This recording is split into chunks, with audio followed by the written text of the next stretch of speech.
मेरा नमस्कार, मैं सुमन शर्मा आप सबका स्वागत करती हूँ। समकालीन हिंदी उपन्यासों की प्रमुख प्रवृत्तियाँ या विशेषताएं लेकर आपके साथ है।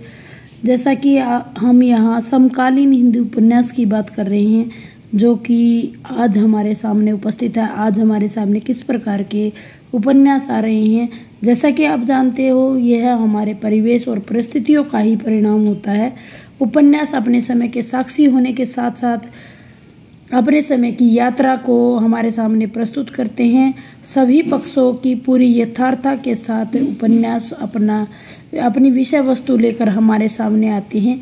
जीवन के सभी क्षेत्रों में जो चाहे कितने भी बदलाव आए हों, उन बदलावों की बात यहाँ पर करते हैं। आइए हम विभिन्न पॉइंटों के माध्यम से इसको सीख सकते हैं।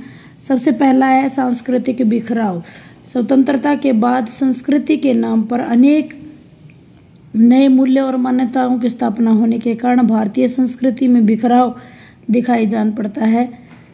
भारत की वर्तमान संस्कृति न देश की है न विदेश की है, वो बेमेल खिचड़ी की तरह दिखाई देती है। पाश्चात्य सभ्यता के फैशन और आधुनिकता के चक्कर में अधिकांश स्वतंत्र भारतीय बौद्धिकों ने अपने आप को अपनी जड़ों से दूर कर लिया है। वो जड़ों से भी दूर हो गई हैं और परिवेश में फैलता मीठे जहर के तरह यह रोज की रोज बढ़ रहा है। व्यक्ति अपने चिंतन, अपनी माटी, अपनी संस्कृति से कटता जा रहा है। दिखावटी चेहरा और नकली व्यवहार उसका सामने आ रहा है। यह उपन्यासों में हमारे सामने बड़े व्यापक तरीके से आया है, जैसे गिरिराज किशोर का पहला गिरमिटिया। यह प्रवृत्ति इस प्रवृत्ति के रूप में पूर्ण रूप से यथार्थ दिखाई देता है। दक्षिण अफ्रीका में गोरे उपनिवेशवादियों की स्थानीय और भारतीय मूल निवासियों के प्रति घृणा, रंगभेद, क्रूरता का चित्रण इसमें और सांस्कृतिक मूल्यों से टकरावट दिखाई गई है। पीढ़ियों के बीच होने वाले सांस्कृतिक दरार अमेरिका, यूरोप आदि पाश्चात्य देशों में रहने वाले प्रवासी भारतीयों की जिंदगी में मानसिक द्वंद्व की वजह बनती है। रविंद्र कालिया द्वारा रचित ABCD उपन्यास भी मानसिक द्वंद्व पर आधारित है। महेंद्र भल्ला का उपन्यास है दूसरी तरफ, दो देश और तीसरी उदासी जैसे उपन्यास हमें इसी प्रकार की संस्कृति से वाकिफ करवाते हैं। वहीं उदय प्रकाश का उपन्यास है पीली छतरी वाली लड़की भारतीय युवा पीढ़ी पर छाए पाश्चात्य संस्कृति के प्रभाव से जो सांस्कृतिक बिखराव आया है, उसका सच्चा चित्रण हमारे सामने प्रस्तुत करते आ रहे हैं। दूसरा है पारिस्थितिक शोषण।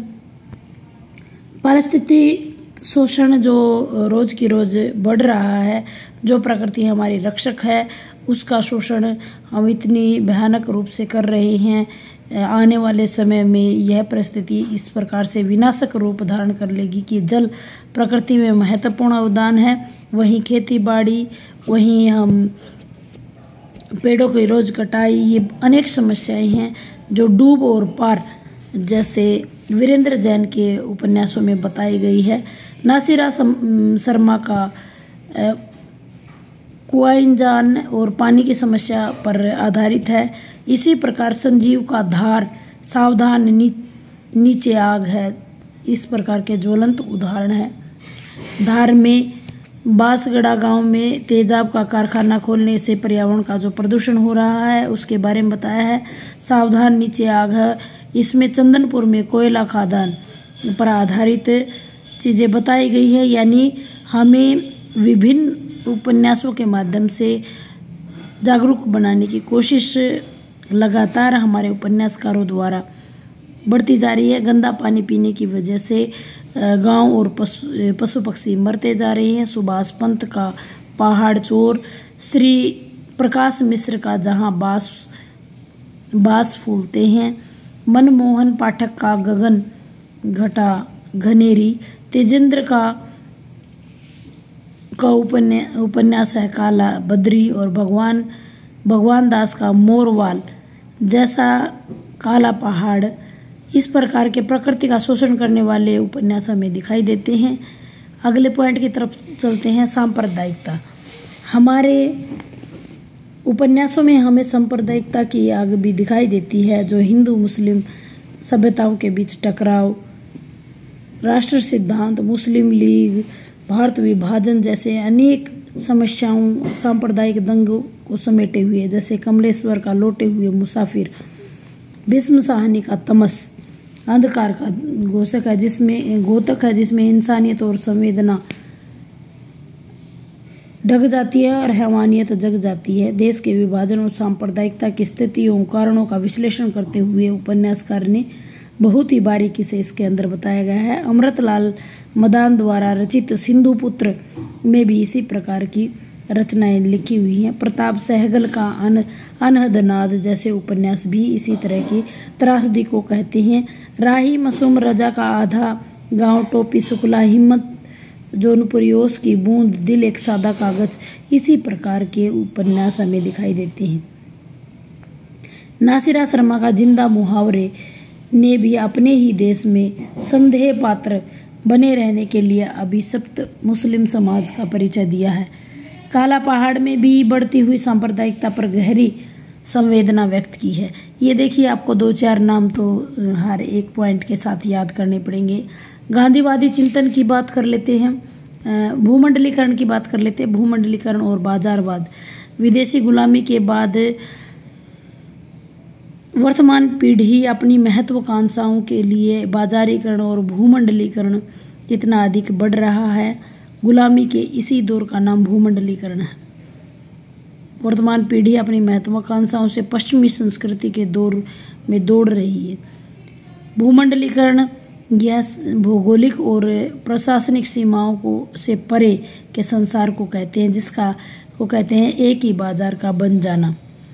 आर्थिक उदारीकरण और निजीकरण द्वारा भूमंडलीकरण सामान्य जनजीवन की कठिनाइयों से बना हुआ है। यह रंगीन दुनिया में आकर भारत की नई संस्कृति को पतन की ओर ले जा रहा है। एक ओर जहां संभावनाएं बढ़ रही हैं तो दूसरी ओर खतरनाक प्रवृत्तियां भी पनप रही हैं। बाजारीकरण के इतने दुष्प्रभाव हैं, जिस चीज़ की ज़रूरत नहीं होती युवा पीढ़ी उसी में धसी जाती है। कली कथा वाया बाईपास, अलका सारावगी का उपन्यास भूमंडलीकरण के दुष्प्रभाव में फंसी युवा पीढ़ी के बारे में बताया गया है। इसका समाधान प्रस्तुत करने के लिए गांधीवादी विचारधाराओं की प्रतिष्ठा को वो अवश्य मानती हैं। रविंद्र वर्मा का 99 पीली छतरी वाली लड़की का भूमंडलीकरण और बाजारीकरण में एक वस्तु बन जाने की स्थिति के बारे में बताया गया है। इसी प्रकार गांधीवादी चिंतन की बात करते हैं। सांप्रदायिकता की हम बात कर चुके हैं, गांधीवादी चिंतन की बात कर लेते हैं।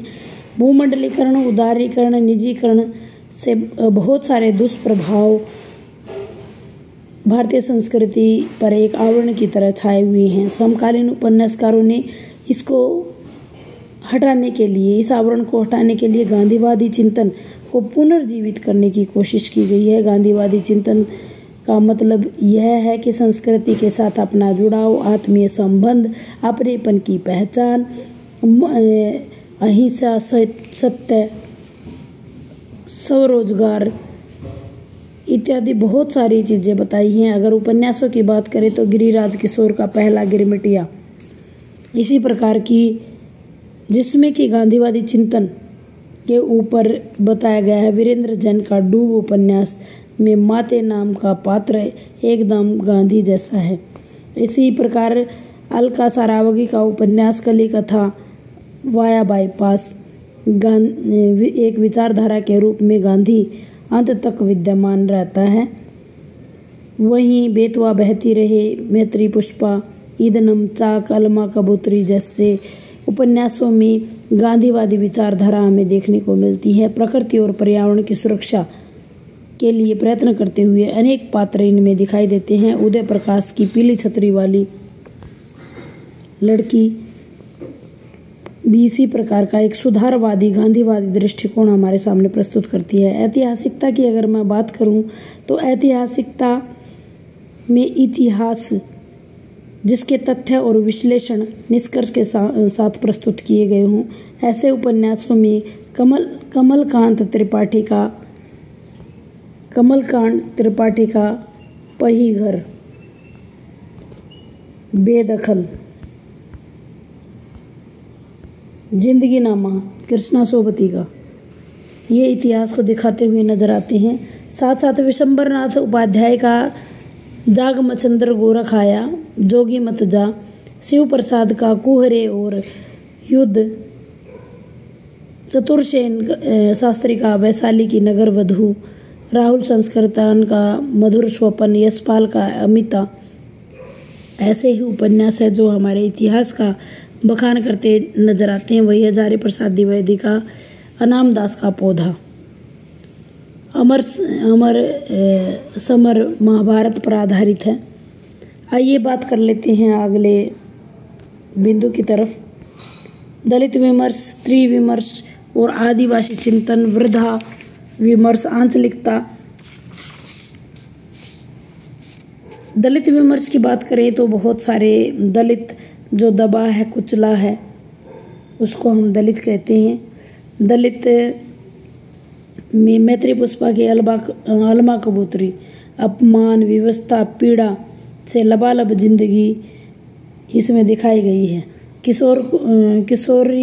गिरिराज किशोर का यथा प्रस्तावित परिशिष्टि, सामाजिक उत्पीड़न का शिकार और प्रशासनिक व शैक्षणिक व्यवस्था में एवं मानवीय ढांचे में पिसते छटपटाते दलित वर्ग का चित्रण है। छप्पर जयप्रकाश करदम का एक दलित लेखक द्वारा लिखा हुआ पहला उपन्यास है। हीरा पड़ा बाजार में, सुबोध कुमार श्रीवास्तव का, मदन दीक्षित का मोरी की ईंट, तेजेंद्र का उस शहर तक इत्यादि दलित विमर्श से संबंधित हैं।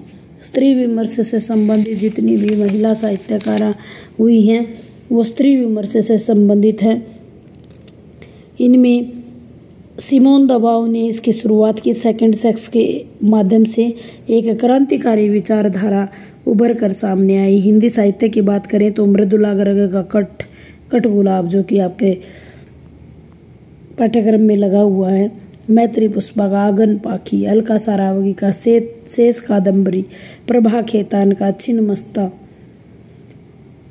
आज हर रोज नया उपन्यास आ रहा है जिसमें स्त्री की अस्मिता, उसकी असमानता, उसको दोयम दर्जे का माने जाने वाला, उसकी अस्मिता पर उठने वाले बहुत सारे प्रश्न चिन्ह, कामकाजी स्त्रियों का आत्मसंघर्ष, नैतिकता, आधुनिकता के द्वंद्व में पिसती हुई स्त्रियों का वर्णन इन उपन्यासों के माध्यम से हमें दिखाई देता है।